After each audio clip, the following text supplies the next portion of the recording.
안녕하세요. 조선부터 방산 또 에너지 관련된 업종을 담당하는 멘토 황대근입니다. 오늘은 세진중공업 함께 살펴보도록 하겠습니다. 사실 현재 이 조선 관련된 업체들 중에서도 실적 관련된 가장 강세 흐름세를 보여주고 있지 않나 보고 있습니다. 그래서 이 상승에 대한 모멘텀도 계속해서 유지가 되는 상황인데 수급적인 측면을 좀 지켜봤을 때 근 한 달 동안 연기금의 매집세가 강하게 좀 들어와주고 있습니다. 그리고 나서 뭐 투신도 그렇고 외국인과 기관에 이렇게 매집세가 전반적으로 좋은 모습을 보여주고 있는데 뭐 물론 조선업 관련된 이 업황이 계속해서 좋은 이슈들이 나와주고 있는 상황인데 자, 이 외에도 세진중공업 자체가 이 실적이 계속해서 이 좋은 흐름세 그리고 이 성장성이 있는 모습을 보여주고 있기 때문에 이런 수급적인 측면도 좋은 흐름세를 보여주고 있지 않나 보고 있습니다.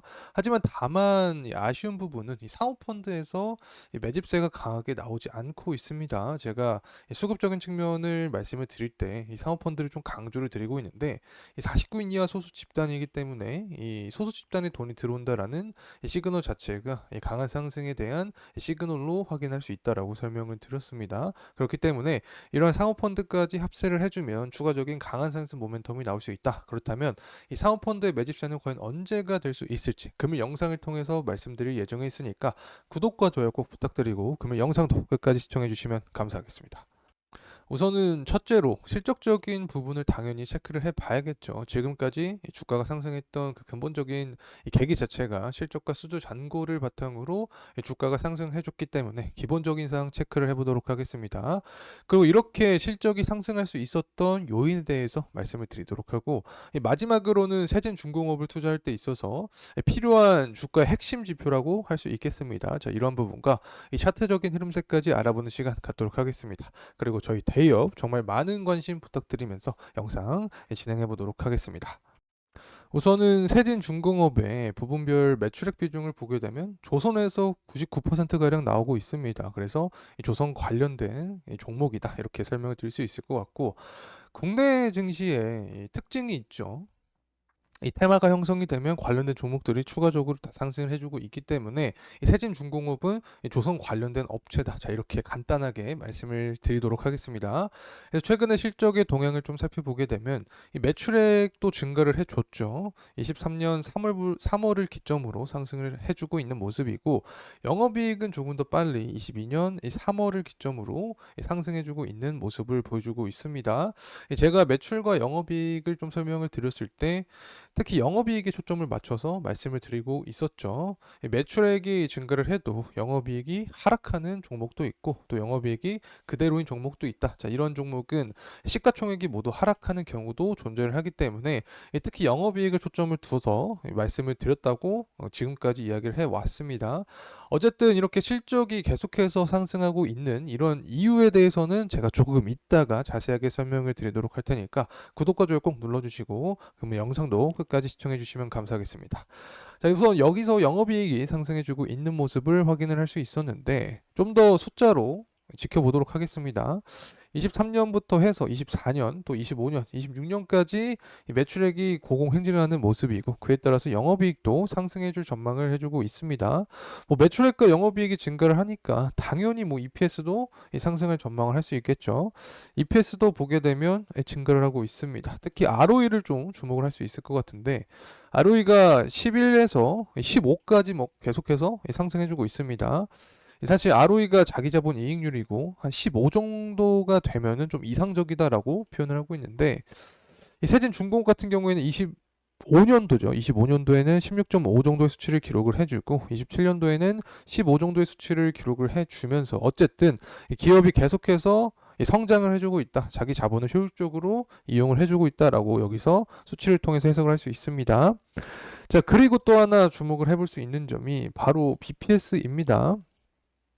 EPS가 증가를 해주면서 BPS도 상승을 해주고 있는 모습을 보여주고 있기 때문에 이 기업이 성장하면서 재무도 탄탄한 현재 상황을 우리가 생각을 해볼 수 있다. 자, 이렇게 표현할 수 있는 거죠. 어쨌든 현재 제가 조선기자재 업체에 대한 분석을 드릴 때 삼박자가 다 맞아떨어져 가고 있는 구간이다. 자, 이렇게 표현을 좀 드리고 있습니다. 특히 뭐 유가도 그렇고 환율도 그렇고 실적도 그렇고 이 전반적으로 세진중공업은 모두 좋은 흐름세를 보여주고 있기 때문에 주가의 흐름세도 계속해서 긍정적인 모멘텀을 받고 있지 않나 보고 있습니다.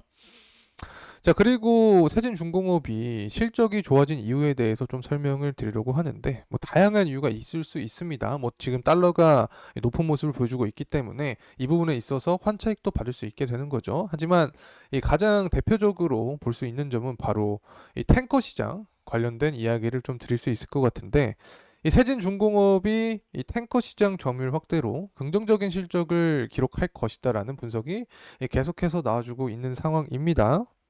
특히 제가 이 현대미포조선 관련된 분석 영상을 드렸을 때도 LPG 탱크 시장을 우리가 이제 2024년부터 2025년까지 좀 주목을 해야 된다. 성장성이 계속해서 올라와 주고 있기 때문에 이렇게 말씀을 드렸는데, 마찬가지로 세진중공업도 여기서 역할을 할 수 있다. 자, 이렇게 표현할 수 있을 것 같고, 또 우리가 생각을 할 수 있는 점은 바로 데크하우스입니다.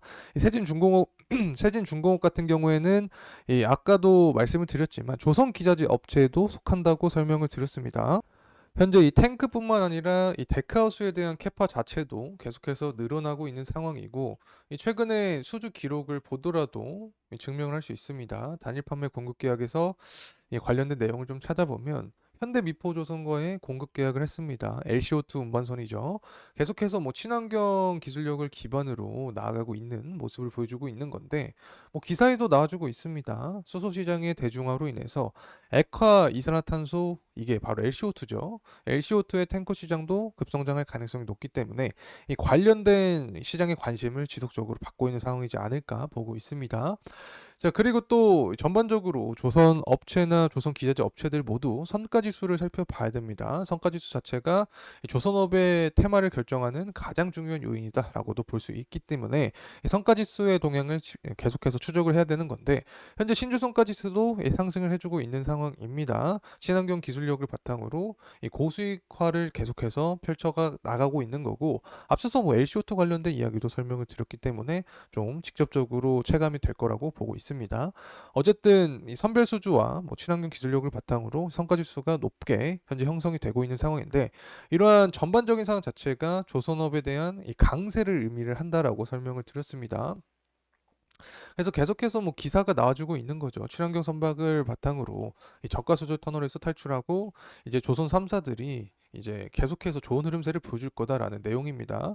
사실 조선 업황 자체가 조선 3사에 의해서 결정이 되기 때문에 이런 관련된 이슈를 계속해서 체크를 해드리고 있고, 심지어 조선주 ETF도 수익률이 높은 모습을 보여주고 있습니다. 제가 사실 한 2023년 한 10월쯤에 조선주 ETF에 대해서 출시가 되었다 이렇게 말씀을 드렸는데, 그때 비해서 지금 주가가 계속해서 올라가지고 있는 모습을 보여주고 있습니다. 어쨌든 이런 기사가 나와주는 것 자체가 이제는 조선주 관련된 시장의 관심이 형성이 되고 있다 이렇게 판단할 수 있는 거죠. 자, 그리고 이제는 주가에 직접적인 영향을 줄 수 있는 지표에 대해서 가져왔습니다. 이 파란색 선이 유가고 보라색 선이 세진중공업의 주가입니다. 파란색 선이 상승할 때 세진중공업 주가도 상승하는 경향이 있고, 하락할 때 또 하락하는 경향이 있다. 뭐 100%는 아닙니다. 하지만 비례해서 가는 경향이 있기 때문에 이런 지표를 통해서 투자를 하게 되면 확률은 최대한 높이고 리스크를 줄일 수 있는 방법이 될 수 있다. 이렇게 좀 설명을 드리도록 하겠습니다. 자, 그렇다면 앞으로 이 유가의 방향성에 따라서 이 세진중공업의 주가도 향후 방향성이 결정될 수 있겠죠. 제가 전망을 계속해서 드렸던 부분이 있는데, 일단은 24년 같은 경우 수급적인 측면이 타이트해질 것이다. 다시 말하면 공급적인 측면이 줄어들 것이다. 그리고 수요적인 부분이 살아나면서 전반적으로 유가가 이 상방 모멘텀을 받을 확률이 높다라고 설명을 드렸습니다. 그래서 공급적인 부분 하나, 수요적인 부분 두 개 이렇게 표현할 수 있을 것 같은데, 이 공급은 전쟁 리스크가 아직 끝나지 않았죠. 그래서 장기화되고 있는 상황이기 때문에 이 부분이 바로 공급에 직결이 되고, 수요적인 부분은 이 경제 지표 자체가 살아나고 있기 때문에 중장기적인 관점으로 봤을 때 수요도 탄탄할 확률이 높다. 자, 이렇게 좀 표현할 수 있을 것 같습니다.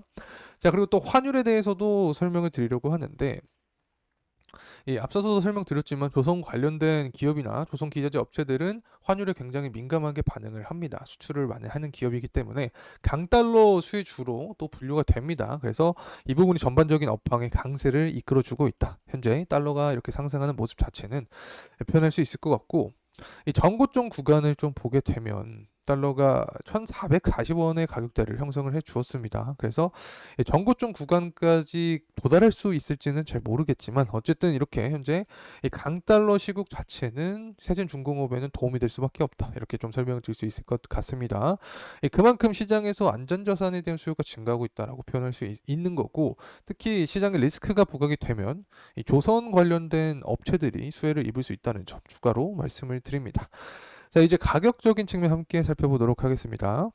이 세진중공업 같은 경우에 뭐 지금까지의 흐름세를 봤을 때 2023년 7월 달부터 계속해서 하락세를 좀 보여주었습니다. 자, 그리고 나서 이 반등에 대한 시기가 23년 후반기였다. 자, 이렇게 설명을 드릴 수 있을 것 같은데, 물론 여기에 근본적인 원인은 바로 실적이었습니다. 앞서서도 말씀을 드렸지만 뭐 탱크 시장부터 해서 이 기자재 업체들 관련된 이 실적이 개선된 모습을 보여주었었고, 이 세진중공업도 관련된 업체이기 때문에 전반적으로 기자재 업체들과 함께 뭐 실적이 증가하는 모습을 보여주었다. 자, 이렇게 설명을 드릴 수 있을 것 같고, 또 최근에는 이 조선업 업황에 대한 긍정적인 이슈가 찾아왔습니다. 미국이 중국을 제재한다라는 이슈부터 해서 유가도 상승해주고 있고 환율도 높은 모습을 보여주고 있기 때문에 23년 하반기부터 지금까지 우상향하는 모습을 보여주었다. 이렇게 좀 평가를 할 수 있을 것 같습니다.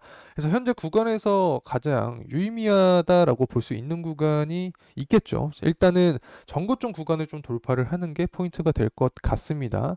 그리고 사실 현재 구간 형성되어 있는 구간 자체가 크게 보게 되면 21년 그리고 20년도 고점을 단기 고점을 기록했던 그 구간과 일치하는 현재 상황이기 때문에 이 매물대가 쌓여 있는 구간 자체를 돌파를 해주고, 그리고 전고점 구간을 돌파해주는 게 가장 큰 포인트가 될 수 있다. 자, 이러한 주가 상승 모멘텀은 결국에 11월 대선을 앞두고 이 미국이 중국을 제재한다라는 그런 조선 관련된 긍정적인 이슈가 나와준다면 이 부분이 바로 주가 상승 모멘텀이 될 수 있다는 점 말씀드립니다. 자, 이상으로 이 세진중공업에 대한 영상 마무리하도록 하겠습니다. 끝까지 시청해주셔서 감사합니다.